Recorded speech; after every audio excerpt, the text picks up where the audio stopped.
प्रिय साथियों, स्वागत है आप सभी का आपके अपने इस YouTube चैनल पर, जहां आज हम भौतिक विज्ञान के ऐसे 25 बेहद ही महत्वपूर्ण मल्टीपल चॉइस क्वेश्चन का डिस्कशन करेंगे, जो कि प्रीवियस ईयर के एग्जामों में विभिन्न प्रकार के एग्जामों में पूछे जा चुके हैं। जैसा कि आप स्क्रीन पर देख सकते हैं, बहुत सारे एग्जामों का जो है मैंने नाम यहाँ पर दिया हुआ है, जहाँ पर कि ये क्वेश्चन पूछे हुए हैं। एसएससी, रेलवे, बैंकिंग से संबंधित देख सकते हैं।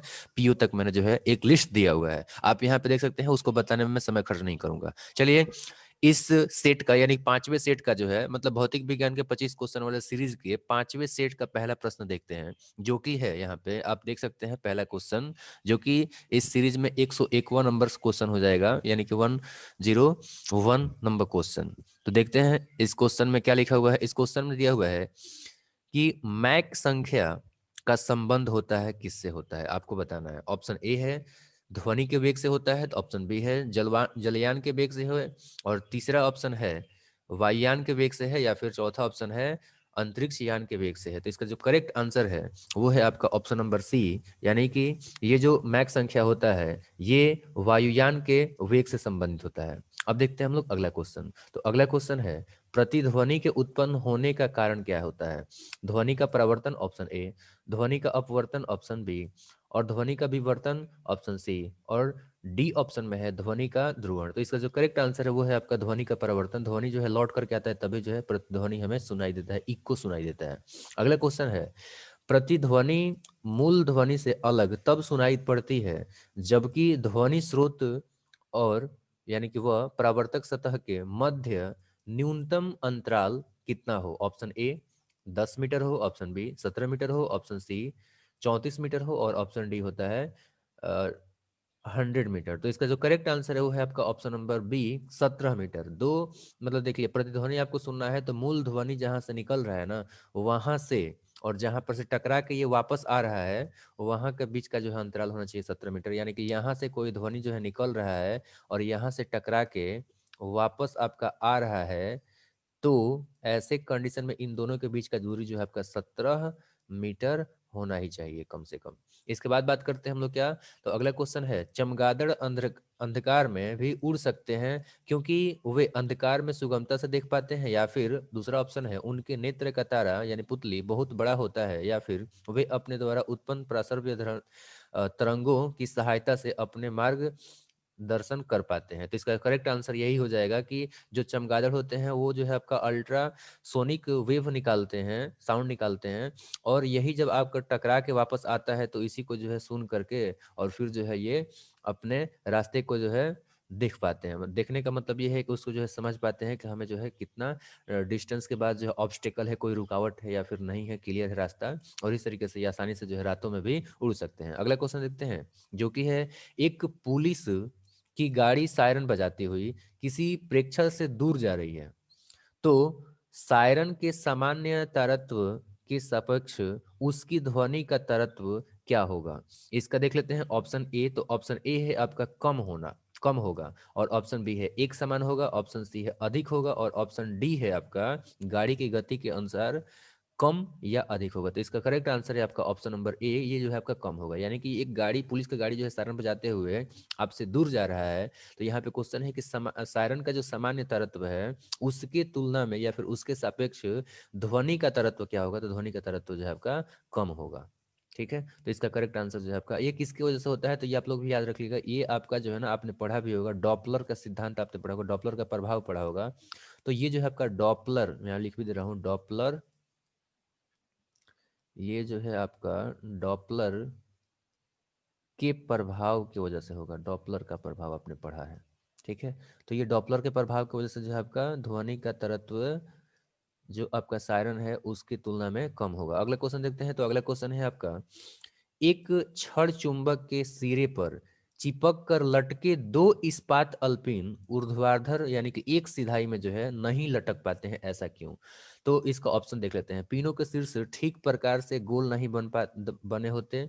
ऑप्शन बी है पिनों के शीर्ष गोलाकार होते हैं। ऑप्शन सी है समान ध्रुव एक दूसरे को प्रतिकर्षित करते हैं या फिर होते हैं, एक दूसरे से प्रतिकर्षित होते हैं, और ऑप्शन डी है पिन चुंबकीय पदार्थ के बने होते हैं। तो इसका करेक्ट आंसर हो जाएगा समान ध्रुव एक दूसरे के प्रतिकर्षित होते हैं, यानी कि जो है एक दूसरे से दूर भागते हैं। ठीक है, तो इसका ऑप्शन नंबर सी सही था। देखिए यहाँ पे एक चुंबक है, यहाँ पे जो है दो ठो आपके लगे हुए हैं अल्पिन इस्पात के, लेकिन ये दोनों जो है आपके ऊर्ध्वाधर एक सिधाई में नहीं रह पा रहे हैं, इसलिए क्योंकि जो है इनका जो समान ध्रुव है, ये समान ध्रुव एक दूसरे से दूर भागता है, इसीलिए। तो इसका ऑप्शन नंबर सी सही था। अगला क्वेश्चन देखेंगे। अगला क्वेश्चन है, सिर के सूखे बालों में कड़ी रबड़ के कंधे से कंघी करने, कंघे यहाँ पे होना चाहिए था, कंघे यहाँ पे धा नहीं धा। ठीक है, तो एक बार रिपीट करता हूँ। सिर के सूखे बालों में कड़ी रबड़ के कंघे से कंघी करने पर कड़वाहट की ध्वनि उत्पन्न होती है। ऑप्शन ए आवेशित कंघे से बालों का टकराना, ऑप्शन बी छोटे छोटे विद्युत स्फुरन, और ऑप्शन सी है द्वारा कंघे द्वारा बालों में रगड़, और ऑप्शन डी है उपरोक्त जैसा कुछ नहीं। तो इसका जो करेक्ट आंसर है वो है आपका ऑप्शन नंबर बी, कि इसमें जो है आपका छोटे छोटे विद्युत स्फुरन उत्पन्न होते हैं, जिसको वजह से कि ये कड़कड़ाहट हमें जो है सुनाई देता है।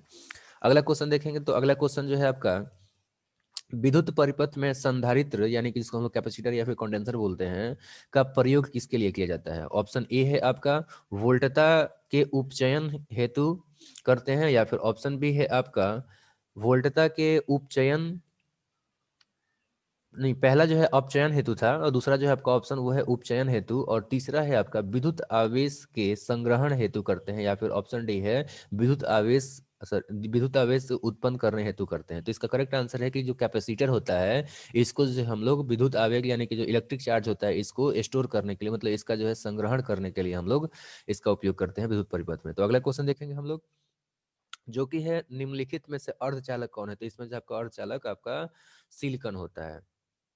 अगला क्वेश्चन है, निम्नलिखितों में से कौन विद्युत धारा के चुंबकीय प्रभाव पर आधारित नहीं है।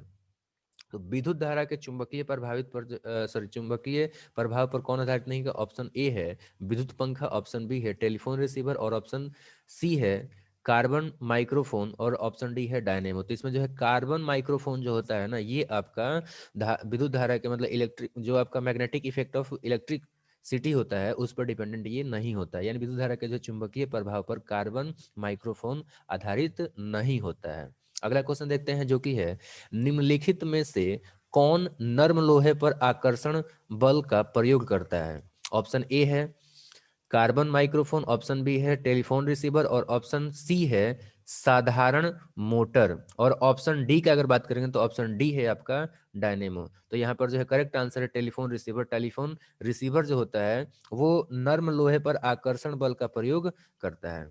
इसके बाद हम बात करेंगे अगला क्वेश्चन, जो कि है निम्नलिखित में से कौन सी युक्ति विद्युत ऊर्जा को यांत्रिक ऊर्जा में परिवर्तित कराती है। ठीक है, तो यहाँ पे क्वेश्चन क्या है कि युक्ति, कौन सी युक्ति आपको बताना है इन चारों युक्तियों में से कि बिजली बिजली को जो है आपका यांत्रिक ऊर्जा में कन्वर्ट कर दो। डायनेमो नहीं, इसमें जो है ट्रांसफार्मर ऑप्शन बी है, और ऑप्शन सी है विद्युत मोटर, और ऑप्शन डी है आपका प्रेरक। तो इसमें जो करेक्ट आंसर है वो है आपका ऑप्शन नंबर सी। ये जो होता है विद्युत मोटर, ये क्या करता है कि जो आपका बिजली होता है उसको जो है कन्वर्ट करता है यांत्रिक में, जैसे आप पंखा में देखते हैं ना, इसका यूज होता है। चलिए अगला क्वेश्चन देखते हैं। तो अगला क्वेश्चन है, विद्युत मोटर में उसके प्रारंभन के उपरांत मोटर की गति के सामान्य हो जाने पर इसमें प्रवाहित धारा प्रारंभन धारा के ऑप्शन ए लगभग बराबर होती है, ऑप्शन बी ठीक बराबर होती है, और ऑप्शन सी है से अधिक होती है, और ऑप्शन डी है से कम होता है।